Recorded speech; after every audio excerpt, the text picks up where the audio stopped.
Welcome to another episode of the Go Flush Yourself podcast with Jared Kirk and Matt Milbauer.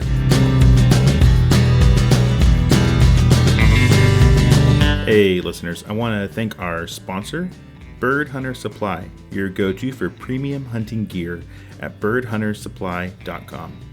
This family-owned business run by a husband and wife team from Idaho is driven by their love for bird hunting, dog training, and the great outdoors. For them, hunting is a treasured family tradition. Think crisp mornings in the field and the thrill of the chase and those irreplaceable moments with dogs, family, and friends. They've built Bird Hunter Supply to share that passion, curating high-quality gear to help you create your own lasting hunting memories with your crew. Whether you're a beginner or a seasoned hunter, Bird Hunter Supply has you covered with top-notch equipment from dog training tools to hunting apparel, backed by exceptional customer service to make your experience unforgettable. Best of all, they're deeply committed to preserving the wild spaces we love.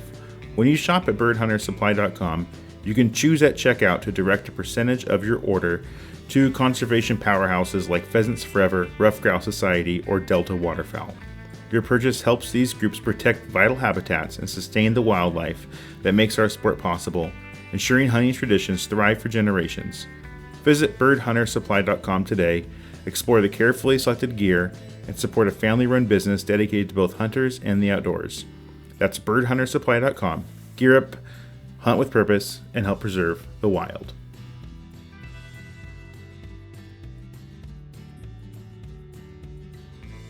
Hey, welcome to another episode of the Go Flush Yourself podcast. This is Matt, as always, with my co-host Jared. Jared, how's it going? Good, man. How you doing?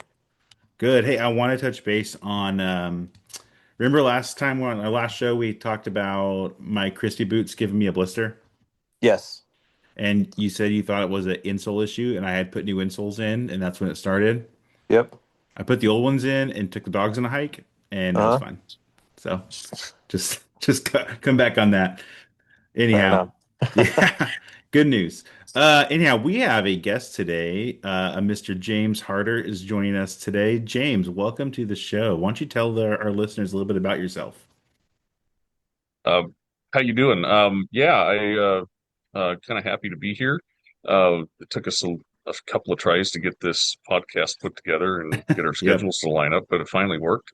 Yeah, I'm a Eastern Washington resident, born and raised, or not born here, but raised here, and I've been hunting in this part of Washington for the last, well, let's see, when did I start? 10 years old, I think.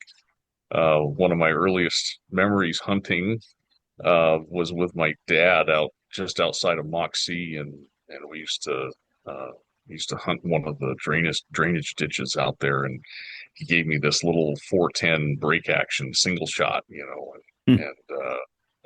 I vividly remember flushing a covey of quail and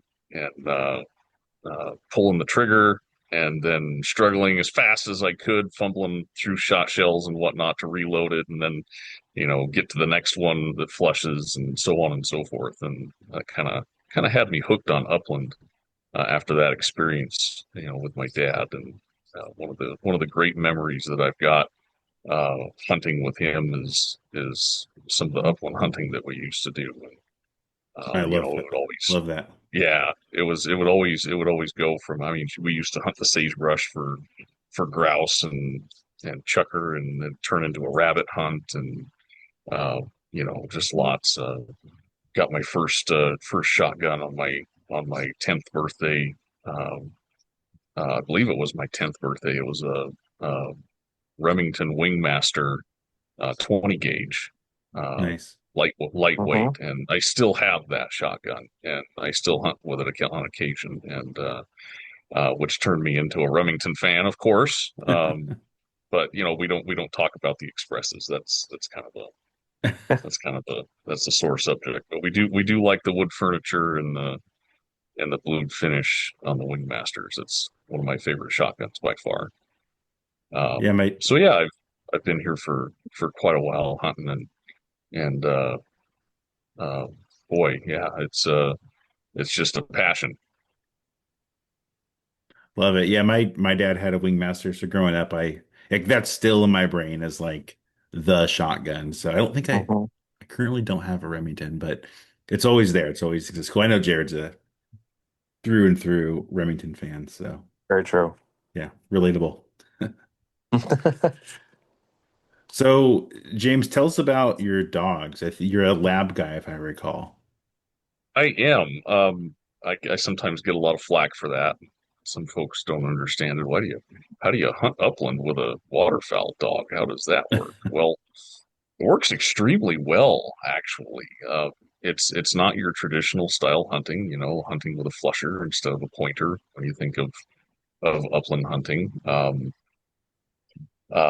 in fact, going back to my early years with growing up with my dad and hunting with my dad, we didn't have labs. We had beagles, Mm, and we did a lot of rabbit hunting, and then dad got a couple of wire hair pointers, and we hunted with wire hairs for a little bit, and then it wasn't until I was um, well boy late teenage years, he was 17, 18 years old, that we had a Labrador, a chocolate lab, and I started hunting with her in the same places where I hunted with that break action that I talked about earlier, mm. and Nice. that just really kind of hooked me on Labradors. I really appreciate their disposition, their intelligence. Mm, I'm a pretty active guy, and so I like to walk a lot, as Jared found out. Hmm. When he joined us on our hunt, it's not uncommon for me to put in, a good 6 to 8 miles at least, and of course the dogs put in far, far more than that. yeah. Uh, but if you condition Labradors for it, their sense of smell is second to none. Their intelligence when it comes to hunting in a pack, and I hunt with three of them. They work together as a team, and if as the handler, if you can train your dogs to what you want them to do, uh, you know, I don't uh, I don't use a lot of verbal commands if I can help it. I did at one point early on use whistles a little bit, and that helped. But really, my dogs just look at me, um, Yeah. and they see what I'm doing. They see where I'm facing, where I'm looking, and they'll hunt in those directions. Sometimes it's not always perfect, of course, but it's always a work in progress. But boy, Maggie is my oldest. She was a Facebook rescue. Mm, Somebody got a hold of us and said, "Hey, I know you're looking for this dog for a dog, and here's one here." I went to go look at her for the first time. Met this gal in Yakima at one of the parks, and there's ducks everywhere, and she wanted nothing to do with them. She had no idea what a bird was, never hunted, and so I brought her home eventually, and pulled the trigger and brought her home, and there was a big learning curve. She had a lot of separation anxiety from her previous owners. Got her at about mm, a year old, and I introduced her to hunting, and that's probably what saved that dog. Was that she learned that she had a purpose, mm, and she was able to have people that loved her and took care of her, and that sort of thing, and it really helped her a lot. Uh, and then she fully came into her own when we picked up our second dog, which is Molly. She's a, purebred lab. I'm not quite sure what Maggie is. She could be purebred, but more than likely she's maybe a mix. right. But Molly, I saw her when she was. I mean, she fit in the palm of my hand, when I Mm, picked her out, and got her from a breeder up in Manson, Washington, up by Lake Chelan, and that's when Maggie kind of really came into her own when we got Molly, the chocolate lab, and uh, yeah, that really just kind of rounded her out, and not just as a hunting dog, but as a family dog mm, too. And of course, Molly was a sport. Um, Really good breeding, really good genetics, and she is just we call her the battle moose. in the field because she doesn't care. Brush, terrain, doesn't matter. She just lives for the hunt. Uh, and then as far as hunting as a pack goes, that really started to develop when we got Mabel, which is our, yes, I know, Maggie, Molly, and Mabel. And but she really developed early as a hunter, uh, because we took her into the field when she was like 6 months, I think. Just short little walks with the other dogs, just Yeah. expose her to that kind of stuff. And we would do. I'd go down to, well, where's it at? Down by Prosser. There's a fellow out of Tri Cities, Dale Williams, that does canned hunts on his properties down there, and so I'd buy birds from Dale and go down to his place down there and give the dogs tune-up hunts and whatnot. That was Mabel's first flush, and she didn't retrieve, but she flushed and then tracked and found the bird, and Nice. that was her first thing. So both Molly and Mabel have spent their entire lives hunting, and just been fabulous upland dogs. I've hunted with other people before that have spent thousands and thousands of dollars on their labs and training and so on and so forth. Mine are all trained by myself, uh, and they hunt really well together, and they've consistently outperformed dogs that have been professionally trained. Um, I guess I'm kind of tooting my own horn a little bit there, maybe, but I'm pretty proud of it. They do a Yeah. really good job. They work well for me. They suit my purposes, and I'm sure there's other people out there that would laugh at me, but I don't really care about that. I do this for them, and do it for me as a passion. Keeps me active. So uh, I do enjoy hunting with a Labrador. Yeah, same. I grew up with a lot of labs and upland hunting with them, mostly duck hunting as well. But yeah, they can be phenomenal upland dogs, and I think a lot of people do know that, but a lot of people also don't know that. Like you said, they assume they're just a waterfowl dog and just going to retrieve. It's like they could find birds and cover as well, and just as well as anything else. So great. Well, thanks for the introduction. So you and Jared, as you kind of mentioned, went on a hunt together a little bit ago. I forgot when that was. Was that early January, late Early December? December. I think it was like early December? December. Early December. Or Yeah, Okay. first week of December, I think. Yeah. Okay. Time's yeah, flying by for me. Yeah, that seems like 6 years ago now, like early December. right. Uh, anyhow, why don't you guys kind of tell me and the listeners how it went?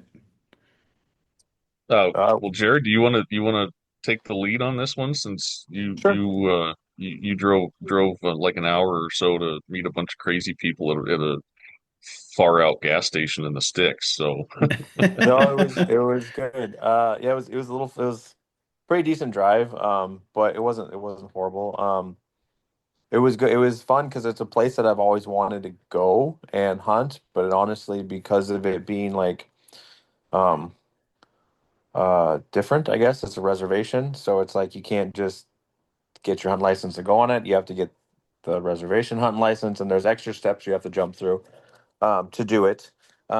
Which was kind of interesting, but it was always kind of like um, something I wanted to do, but I didn't really know how to start. And so when you kind of offered, you're like, "Hey, I hunt this area," and I was like, "Yeah, let's do it." I mean, I figured, as long as I didn't get murdered, I was going to consider it a win.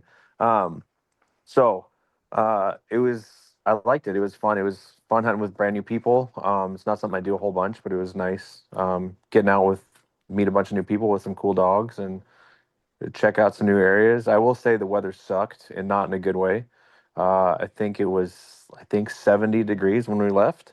Oh, it was Um, hot. Yeah. it was super hot, which did not made finding birds a little difficult. But no, super super cool area. I really want to go out there again. Um, but yeah, I had a lot of fun. We ended I think at the very tail end, we ended up getting into some birds. Outside of like I think one or two flushes here and there. But yeah, I had a great time. Um, Great people. Had a good lunch too. That place is pretty good. Um, but yeah, I mean, I'm totally down to go. Actually, hit it a little harder next year with you. Um, yeah, super stoked for next year. Yeah, you're both welcome to come, actually. Yeah, I think uh, we did about a mile walking, I think, and we finally hit there's one spot in the field that I go to where you kind of sneak up on a ditch, and it's a pretty deep ditch. Well, probably I don't know, good 10, 15 feet deep, but you can kind of sneak up on it if you're careful, and usually get a flush off of there. And in fact, that's what happened. I think I Hmm. bagged a rooster right as Yep. we came up to it, and usually when on that ditch, when we get there, it's they kind of sneak out towards the orchard that you were bordered on, Jared, Hmm. and that's exactly it. Most people that hunt with me say, "Oh yeah, you told me there was going to be birds here," and then I send them the way that I always see the birds go, and then the birds never go that way. So, Yep. um, but yeah, and then we had a bunch of flushes that were okay, probably 100, 200 yards out that were Yeah. just way too far out, and then which is common. It's late season. The birds are spooky. The weather, like you said, it sucked. It was 70 degrees in December. When does that Yeah. happen? Yeah. And uh, and then we moved off. We did get some good burgers. Yeah, and Yeah. um, I wish I could say where that was at. Kind of give them a little plug, but we'll leave that one for the imagination. Yeah. Um, and it does that kind of makes the hunt a little bit to stop there for lunch. And we moved on to another field that I usually don't go. We kind of call it the Pheasants Forever field. Um, and it's they got a there's a orange Pheasants Forever sign there, a habitat sign, and it usually gets hit really hard. And the misconception is that uh, Pheasants Forever uh, uh, they plant pheasants there. That's what people think. That's the rumor mill Oh. anyway, and so they don't understand that it's strictly just a habitat. Uh, restoration project is what it is, and uh, however, on the other side of that, there is the occasional rooster in there, and there's at least there's two good sized coveys of quail that I knew Hmm. that we could get into at the very least, and we got into one of them towards the very end. We had to walk the whole field to get there, of course, as uh, as it would be. But Yeah. we did finally get into some quail. We got to do some shooting. So, Very and Yeah. it It was was it was a lot of fun, Jared, to see that dog ears work. He does a pretty good job. yeah, you can't see him very often because he's usually covered in burrs and stuff like that. And but yeah, yeah, it was nice. It was kind of fun watching all the dogs kind of work together and try to kind of figure themselves out, which is kind of neat. It's always kind of fun watching your dog get with other dogs, just because there's kind of like that initial kind of like, what are you and what are you gonna do kind of thing, and they kind of figure each other out pretty quickly, which is kind of nice. Um, but yeah, I will say that's a super cool area. I get why you go there, just because of the amount of area and stuff, um, and the habitat was just was awesome. In all honesty, I mean, I know we didn't Mm. see like a whole bunch of birds and stuff like that, but like you can but again, late season, crappy weather, but like you could kind of tell that you're just like that place has got to just hold birds. We did see a bunch of birds, but a lot of them, like you said, kind of broke a lot of early. Um, but yeah, definitely a super cool area. Would like to try it again next year. Yeah, we'll do that. Yeah. And I just remembered one of the stretches that we were pushing, and we had a couple of roosters that flushed right at us off of a fence line, if you remember Mm. that. Oh, yep. And I yeah, and it landed right in front of Jared. I thought for sure that we were going to get a flush. He was going to hold and then flush again. But he was a wily old bird, and he ran out. Hmm. And even though the dogs had scented him, he ran out probably 200 yards in front of us, flushed in a spot where we couldn't do anything with it. So, Yeah. uh, and then when you're hunting farmlands like that or close to the farmlands like that, you gotta be careful with your background. And I think I remember one shot that uh, I could have taken, but I didn't just because there's stuff in the background. So, Yep. uh, but yeah, that season. I think opens second week of October next year, and I'd love to have you guys come with us again. The more guns in the field we've got, the better the hunting is. So True. Yeah, no, that sounds like fun. And to get a kind of an early jump on shooting birds in, or at least hunting birds in Eastern Washington is nice too. That's kind of an added bonus. Yeah. Yeah, very cool. So you mentioned other folks and other dogs. Kind of who you don't have to give names, but like how many people did you have there, and what other kind of dogs are running around with your labs, James, and then Jared with your Springer? well, I think if I remember, I invited my buddy Gabe to come along with us, Yeah. and then my fiance Hannah came along as well, Cool. and then there was Jared and myself, so four of us, and Nice. we had four dogs as well. My three Great. labs, Jared's. Yeah. One Yep. Springer. One. Flesh and dog. That's what we like in this Yeah. podcast, though. So that's good. Yeah. Cool. Well, awesome. Well, you mentioned wanting to go next year. What kind of like I guess Jared, you mentioned the habitat is good. Like what are we looking at there? Is it a lot of It, grass, a lot of kind of wetlands and sloughs, or a little bit of everything, it's sage? It's a little bit of like from my perspective, like we only hunted like I think three areas. I think there looks like there's a whole bunch others that I'm assuming we just didn't go to because we only had a day. But Sure. most of it was just like a lot of like just that kind of agricultural type stuff. But you also had like where the land was just kind of like, for lack of a better term, like left to its own device. Um, Okay. so you had that kind of like the natural habitat, but like interspersed with like farm fields and stuff like that. So you had all the food and the cover and the water and all that stuff was all kind of intermingled with each other, which is kind of Cool. nice. So yeah, you just kind of tell it's just like just straight up good habitat. Nice. Yeah. Yeah, there's a lot of irrigation ditches as well, Hmm. sloughs. Um, uh, there's a lot of woods rows. There's a lot of what I call rabbit brush. Uh, and Yeah. I mean, it's thick. There's some parts that are really thick, and then there's well, like reed grass that's mixed in with the cattails in some places. It's just a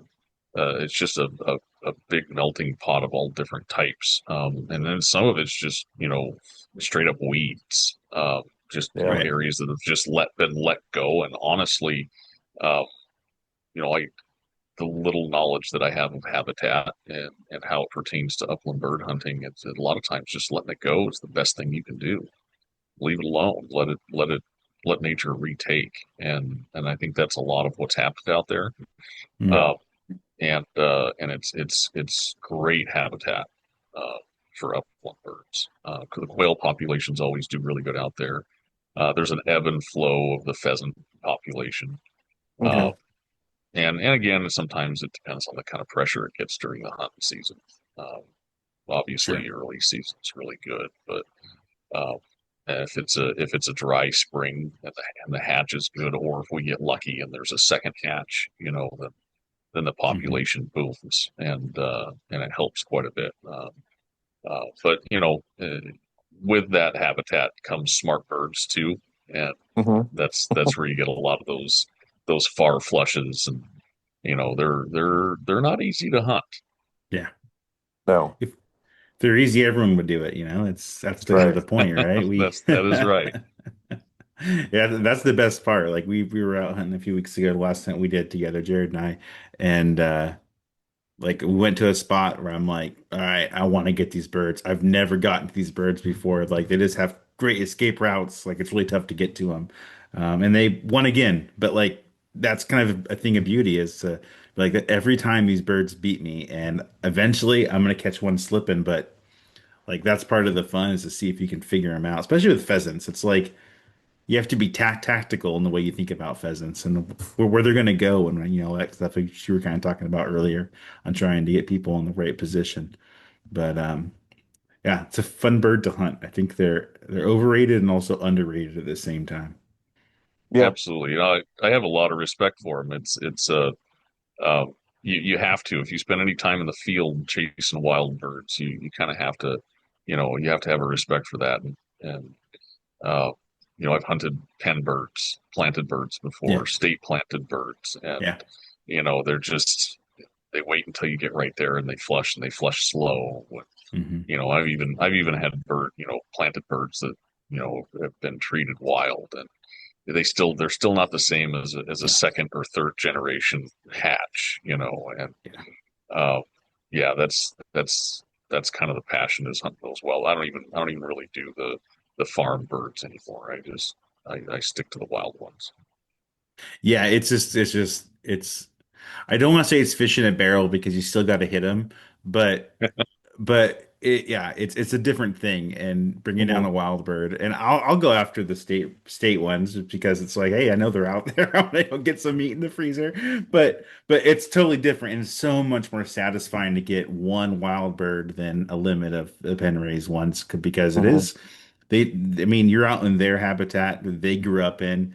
They follow their mom around all spring trying to learn what to do and how to avoid coyotes and everything else out there, and you got to come in from, you know, humanity from our cities and houses and go out there and try to get one. It's not easy. It's not meant to be easy, but it's so satisfying when it all works out. Hmm. Yeah. Well, speaking of because there has birds, James, you invited me on a chucker hunt, and my time was a little crazy this in January, but I want to get on one next with you next year. Tell us about kind of your chucker hunting background, how that works, especially with a lab, because I'm sure that's where people really look down their nose at a lab is when you see one in chasing chuckers on a hillside or something. Yeah, and absolutely, you guys are both welcome to come with me, wherever we go. So I hunt state land around the Yakima area, specifically Natchez is where I'm at, and uh, it's just like a 5 minute drive for me to get into the Mm. sagebrush in the hills, and I'm not gonna. I mean, other than Natchez, I won't hotspot, but um, there I've shot a lot of huns and a lot of chucker and blue grouse over a lab. The only thing that I have to be careful, I have to be careful I don't walk as much. Mm. My dog's feet get tore up real bad in Yeah. the basalt rock and the sagebrush, and so. But yeah, I just kind of go up on the hill behind my house and chase the chucker. And we've got a mix of everything out here. There's rough grouse. In fact, I've got a beautiful rough grouse that I'm having mounted right now that I got a couple of years ago, and waiting for that to come back. And blue grouse, it's just huge birds, big bodied birds up here. Yeah. And then if you're careful and you know where to go, uh, you can get into the chucker. But you didn't miss much on the trip that you missed. We went up and walked. Probably did a good 4 or 5 hours of walking, and Hmm. more than I wanted to, but we never did get into them. Just couldn't find them. So, Yeah. which is fine. I know Chucker. They kind of keep like I don't know, it's like a 2 or 3 mile radius is kind of where they hang out. They Yeah. don't really move much from there, but they weren't where I had been seeing them all season. So, Right. and we did early season. We got into them, early October, and uh, we got 3 or 4 out of that group of chucker. No, we did get 4, I think, out of that group of chucker. Uh, and then that was kind of the most of my chucker hunting for the season was that. Like we talked earlier, I spend the rest of the time hunting uh, quail and pheasant. So Yeah. Right. Very that cool. that and a good chunk of my good chunk of my October is, I go out of state to hunt. So Well, let's talk about that. Let's talk about going out of state and what that's like coming from Eastern Washington, which isn't, we mentioned this before, Jared. It's not a destination place to go upland bird hunting, but it does have its opportunities that we've just been discussing. Um, but you like to get out of state. Why don't you tell us how that works out for you? Maybe how you got into doing that. yeah, so um, we were sitting around one winter, and Maggie, our oldest, um, she was having some problems with her hips, where we thought that it was her hips, and Hmm. And actually, I got a story I can tell you on that. It'll make you laugh a little bit after, when we get done with this. But um, we're thinking, you know what? I think she was boy 7 at the time, and she's 10 now. And we thought, you know what? We're going to give her, we didn't even really have the money for this. We kind of pulled it together and made it work. But we thought, let's just get her to South Dakota. We're going to take this dog, and it's a Facebook rescue, and we're going to take her on the hunt of her life, right? This is all about Maggie and the realization that she might be having some issues that would make it so that she couldn't hunt too much. And, you know, it kind of makes me tear up a little bit just talking about this because, we love our dogs so much. And so we just pulled the trigger, said, we're just going to do this. We jumped in the car, and I mean, I think we talked about it for maybe 2 or 3 days. We just jumped in the car and drove to South Dakota on a whim, essentially. It was the end of December. We had no idea what we were getting into, horrible weather. Yeah.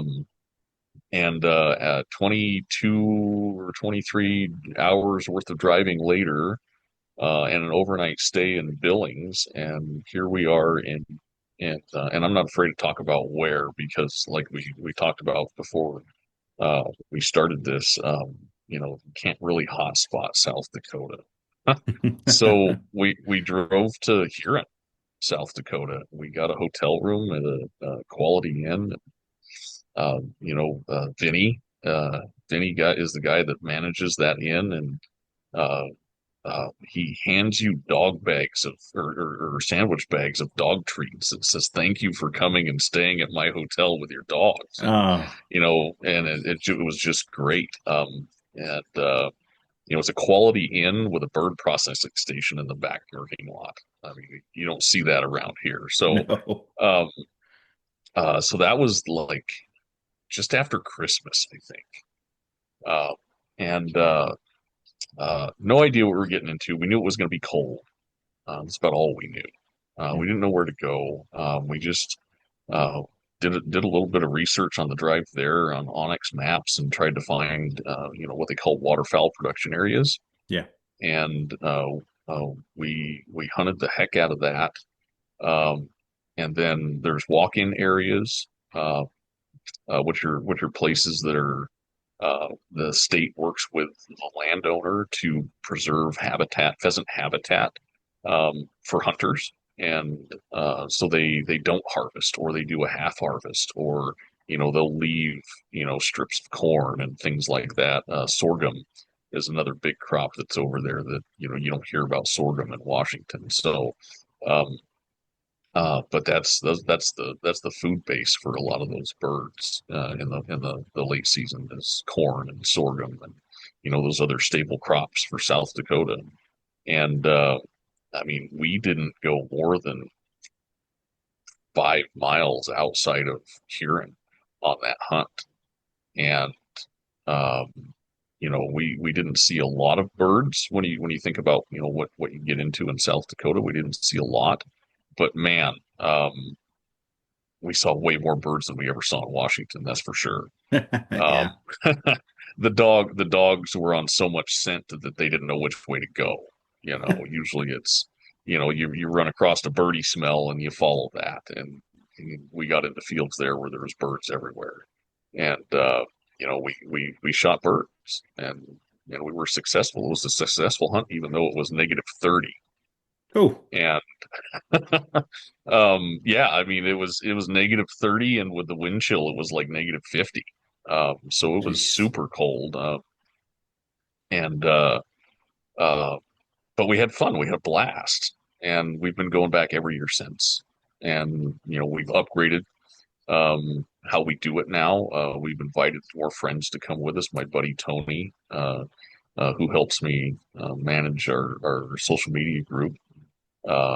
He started coming along. He brings his wife and his dad, and uh, it's just been uh, it's a great experience to get to go with friends like that, and Yeah. have a common interest like upland bird hunting and get to see the different habitats and how to hunt different things. And And hunting pheasant here in Washington is totally different than hunting it in South Dakota, because there's different weather patterns, Mm, different terrain, and different habitat. And if you go too early, the birds will be in the crops. You can't hunt them in the crops. They're not going to be in the public land where you can hunt them. Uh, and so you got to have permission from a landowner. You can do things like road hunt. I grew up right. here road hunting in Washington. That's a big no-no. You'll lose your gun and your dog and your car and go to jail. All the nasty things. But over there, yeah, you can do it. And there's little rules you got to learn. Like, you road hunt South Dakota and you drop a bird on private land on the other side of the fence, right? And you cannot send your dog in to get it. And if you take your gun with you, you'll go to jail. Well, I don't know Mm, if you go to jail, but it's you'd be in illegal. trouble. Yeah. Yeah, it's Hmm. against the law to take your gun onto private land. And so but you can do it. You retrieve it yourself. So you have to leave your gun, leave your dog, cross the fence, go get the bird. And it's kind of funny. I just watched a little clip of a video guy road hunting in South Dakota the other day, and he laid his gun down in the grass on the side of the road and put his dog in his truck, and he goes to get this bird that he winged this bird, and he is chasing this bird back and forth between a couple of silos. Is running away from him, and I thought, yeah, that's South Dakota pheasant hunting right there. Um, but it's a total experience. If you've never gone to South Dakota, you Mhm. got to do it. And I mean, there's other states. You can go to Nebraska and North Dakota, and, the Corn Belt there, and Yeah. the Great Plains, and you'll get birds too. But South Dakota has all the hype. Yeah. And it's not Yeah. and it's not just pheasant either. I mean, I shot my first sharp-tail this year. Very cool. A couple of years ago, I got my first prairie chicken, which is just you want to talk about a hard bird to hunt. I cannot wrap my head around prairie chickens. I'm sure there's a bunch of guys that listen to this that are from the Midwest and the Great Plains states, and they'll probably laugh at me. But yeah, that's an experience. And I mean, we put a lot of miles in last year hunting prairie chickens, and so that's kind of our thing now, is we split it. And we'll go to on a map. If you're from the Pacific Northwest, it looks like Pierre, but they don't call it Pierre; they call it Pierre. It's the state capital.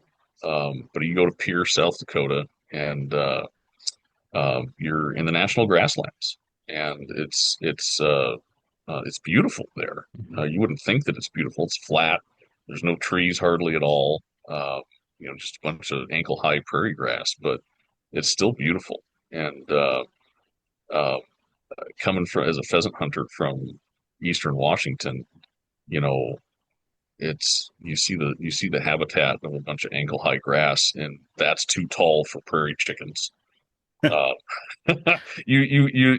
I always find myself being drawn towards the cattails or the tall grass Yep. or the heavy shrubs, and then you get out there in the grasslands, and you I have to slap myself on the back of the hand. No, James, don't go there. Go to the short grass. That's where the birds are at. And man, yeah, it's something else to get to hunt prairie chickens. That's my new thing. It's prairie chickens. Love it. I So love it. yeah, Pretty Very cool. and the taste is nothing like nothing you've ever had before. It's Really. you've heard of sandhill crane, right? Right. Ribeye Hmm. in the sky. Prairie chicken's the same. It's dark meat. It's you No.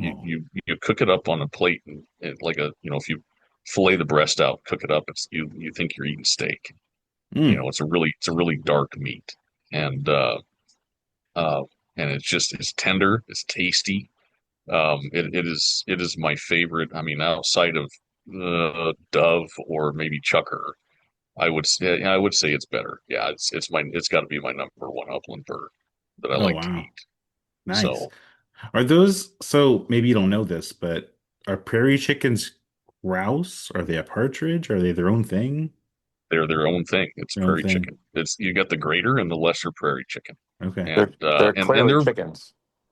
Well, I guess it's in the name, right, Jared? Yeah. Yeah. yeah, yeah. I would say, in a granted, I'm not a biologist, and so forgive my naivety towards this, but um, I think it's more like a grouse. So they're Okay. relative of sharp-tailed grouse, and there's probably somebody that might correct me on that, and I welcome that because I by all means don't know everything, but uh, they're a beautiful bird.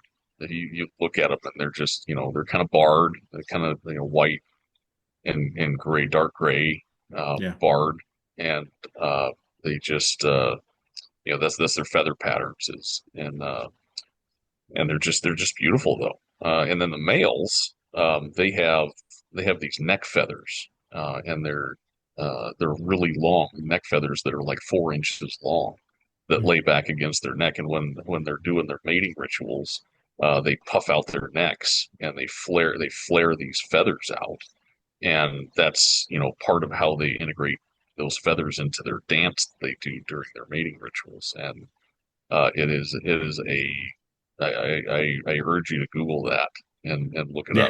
up. See some videos of prairie chickens, um, and it's a very unique, interesting thing is to get to see that. So I have a lot of respect for prairie chickens, and of course, there's sharp-tailed grouse that are out there too, and Yeah. they're all they're very difficult to hunt. So I'm still learning. Is it something that's easier with a pointing dog, like because they're in that short grass? Is that, or is it just So difficult in general?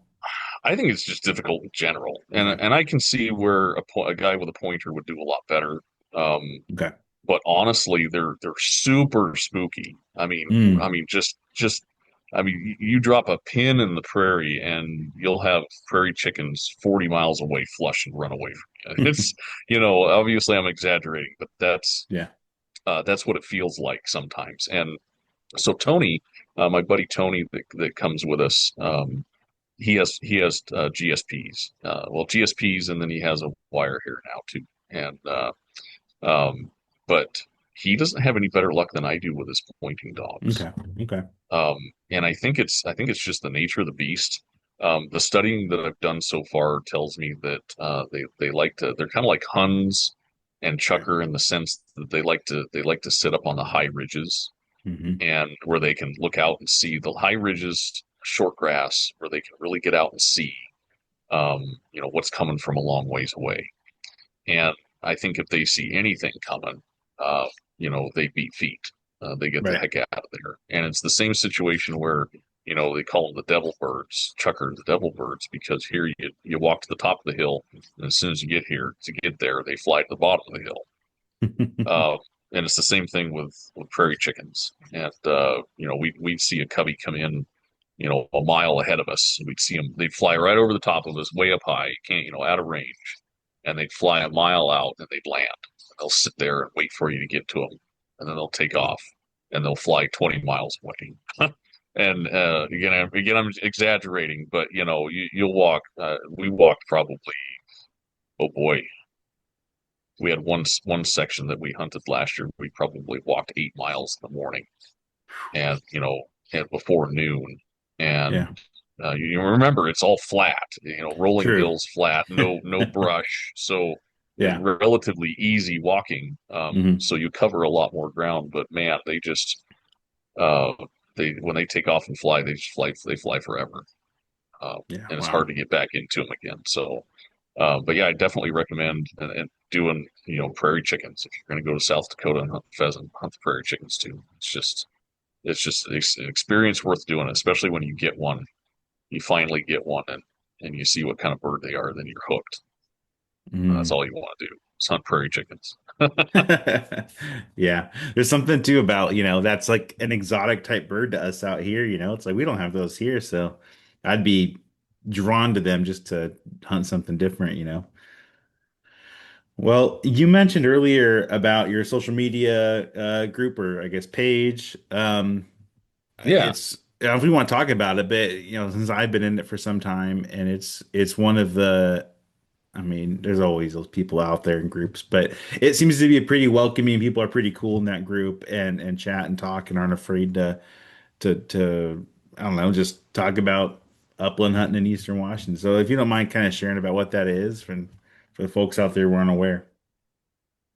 yeah. So I started Eastern Washington Upland Bird Hunters, and I call it EWUBA you It's take a the first Facebook letters group, and put them in. Yeah, it's a to be Facebook clear. group. Yeah, right. You started a Facebook group, and I call it EWUBA. It's Eastern Washington Upland Bird Hunters. And I was just getting back into upland hunting again, and this has been 10 years ago now, I think. Yeah, it's just over 10 years. And so I got on Facebook, as you do, Hmm. and I want to get back into this sport again, and start really, being serious about it. And got this great old shotgun sitting in the safe that's collecting dust. And uh, uh, well, shoot, where do you go now? It's probably been 10, 15 years since I upland hunted, and um, uh, I was not happy with a lot of the hunting groups that are in Washington, that cycle around Washington State.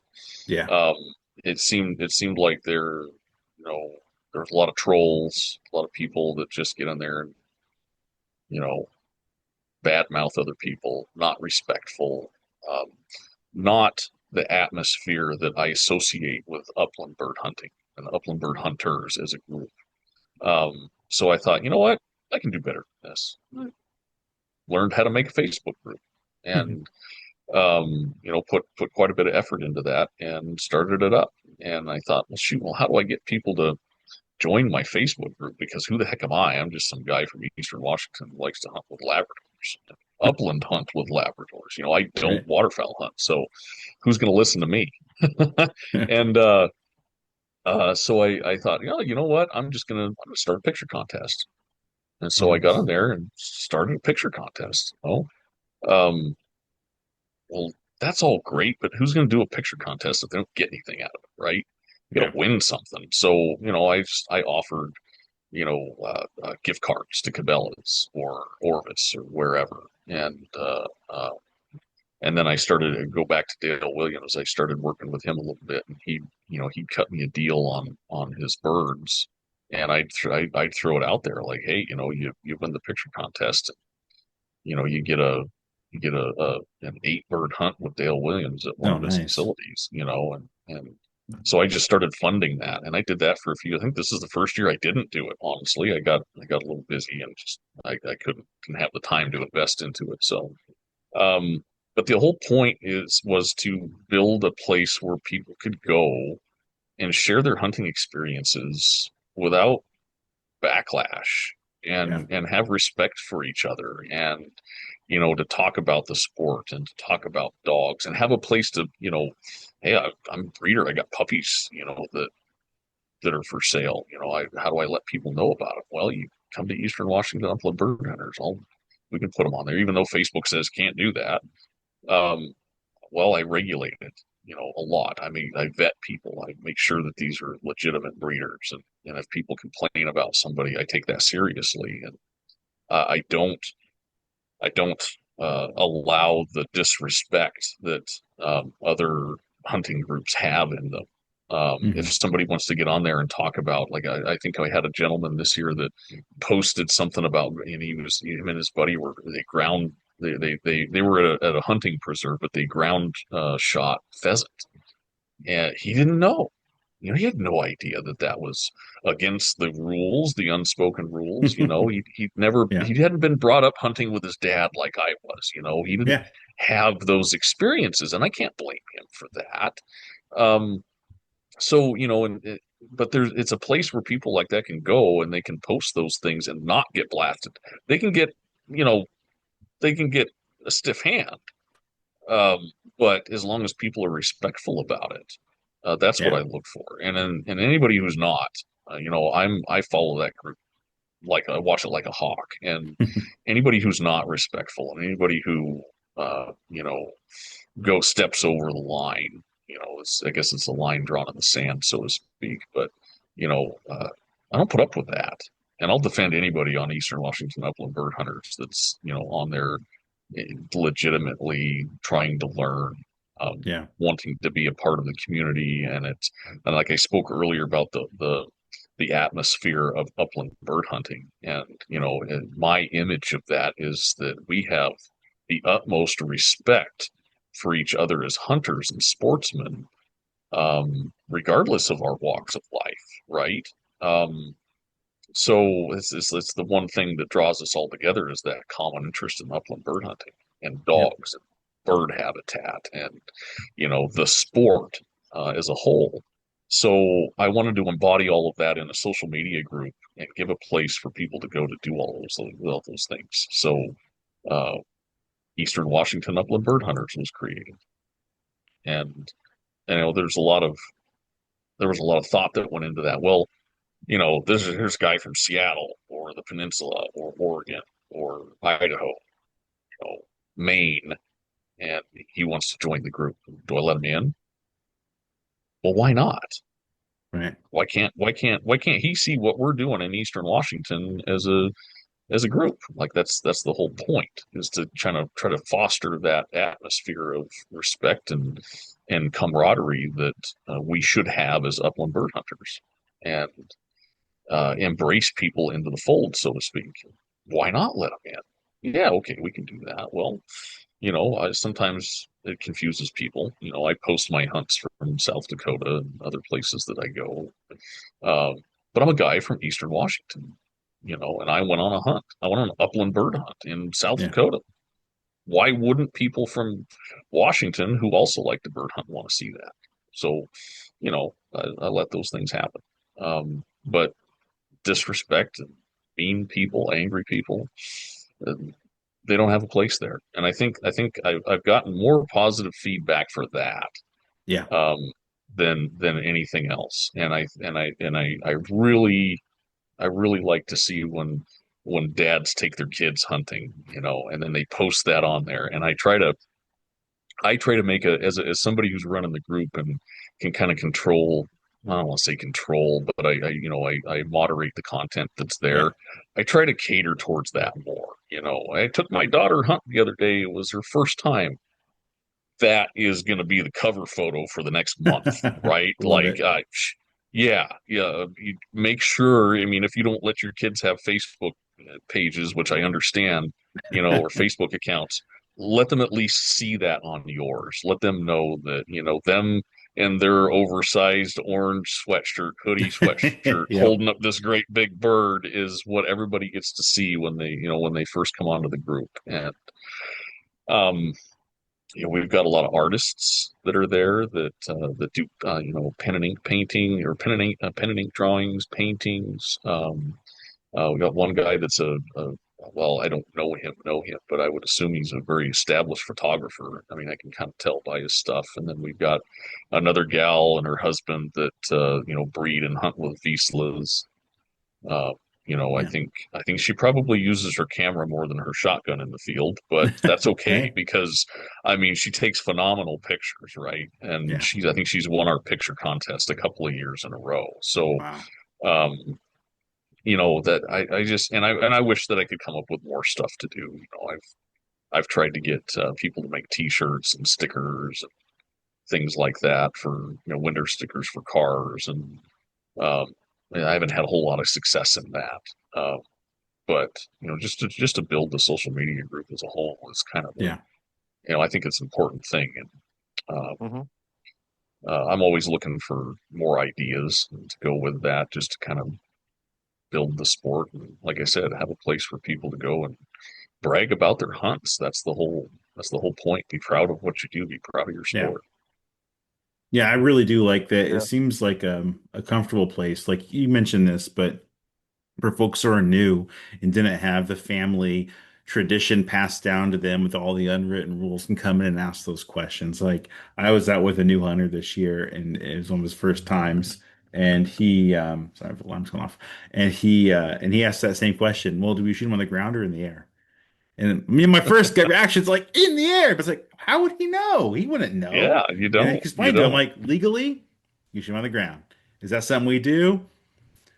And like my nephew asked that too. We were out on a youth hunt, and I'm trying to get him his first bird this year, and we did. And there's a podcast I talked about it on earlier, but he's like 12 or 13, and it was planted birds, for youth hunt, and he was just trying to get. We had so many flushes, And he was like, Uncle Matt, can I just shoot one on the ground? I said, your first bird's not going to be on the ground because you got to talk about that first bird the rest of your life.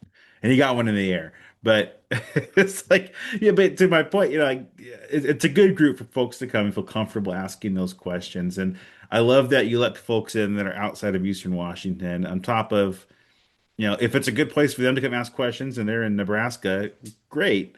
But also those viewpoints and questions we have, they go, well, out here we do it this way. Oh, I never thought of that. And like, you know, and that kind of cross-pollination of thoughts is something that, the internet and social media brings a lot of things that make the world seem kind of mean and cruel at times. But that cross-pollination, I think, is really pushed I'll just keep it to upland hunting up. It's really evolved a lot with podcasts and YouTube videos and social media groups and all these things because we're getting ideas from all these other folks that I never would have talked to otherwise. Yeah. But, so I'm glad your group's out there. Well, thank you for that. It's yeah, there's been a few bad apples, but for the most part, it's been very enjoyable to have the people in the upland community that we do here in Washington be part of that group.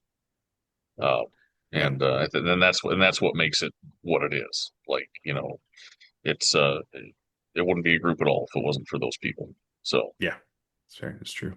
Yeah, and Yeah. I post our episodes on there and my bird dog portraits on there and and the Pheasants Forever stuff for our chapter. So I appreciate that. It's a good place to get folks I know. Most of them are kind of local and can get out to them really quickly. So sorry, Jared, I think you were saying something. No, just I agree. It's nice to have a place where, you can go and hang out with other people, even if it's online, and have a good time and not deal with the general internet meanness that can come. Yeah. Yeah, for sure. Well, great. Well, Jared, did you have any other questions for James while we're here? Kind of maybe wrap it up here soon. No, I think we hit it all. Yeah, I think so. James, anything else for us that we didn't touch on that you want to talk about on the show today or questions for us at all? no, not really. Okay.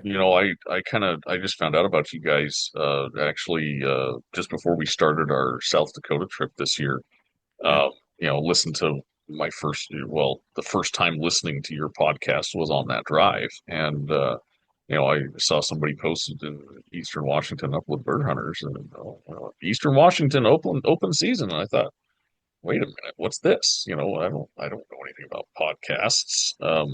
Some of my better friends make fun of me for being a little too gray in the beard, I suppose. But what's a podcast? And it's not my thing. It's not on my radar. Yeah. And so I started listening to it, and I thought, go flush yourself. Well, that's cute.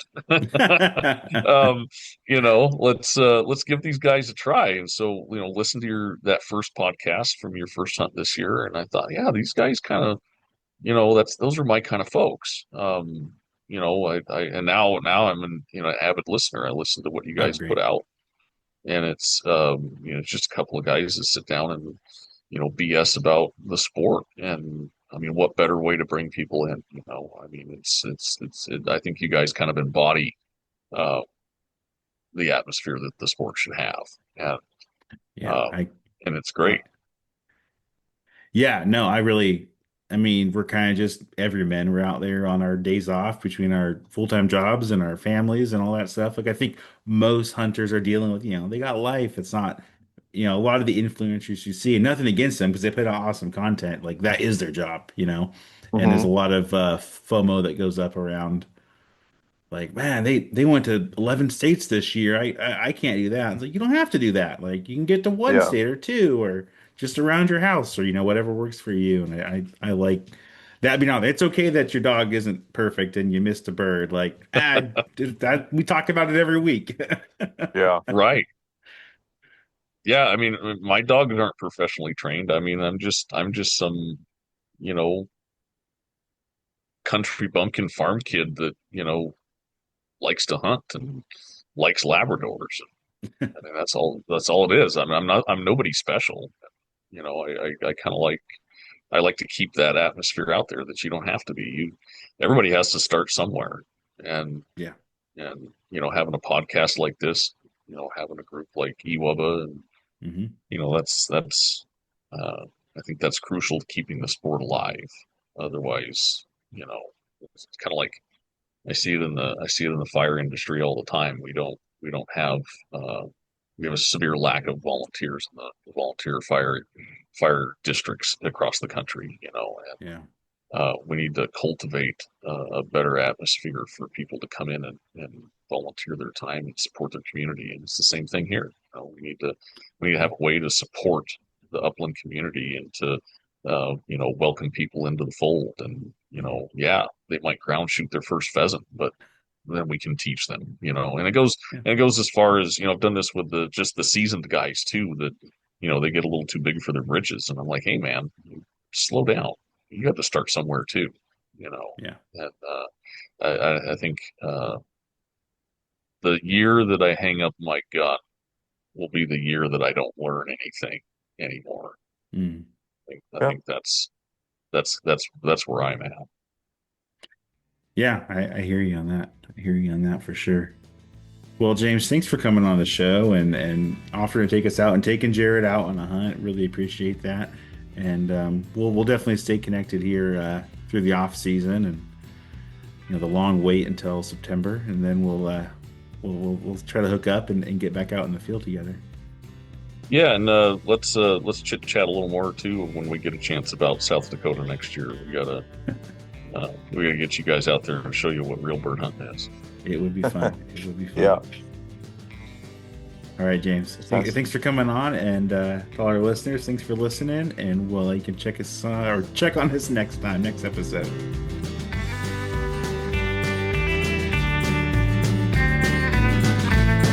Thanks for listening to the Go Flush Yourself podcast. You can continue the conversation on our Discord server. The link is in the podcast description. You can also follow along with Matt and Jared on Instagram and Facebook. If you want to support the podcast, you can subscribe to the Go Flush Yourself on Patreon for the easy monthly cost of only $2. You can also check out our shop and pick up a Go Flush Yourself sticker, shirt, or other merchandise. All links are in the podcast description.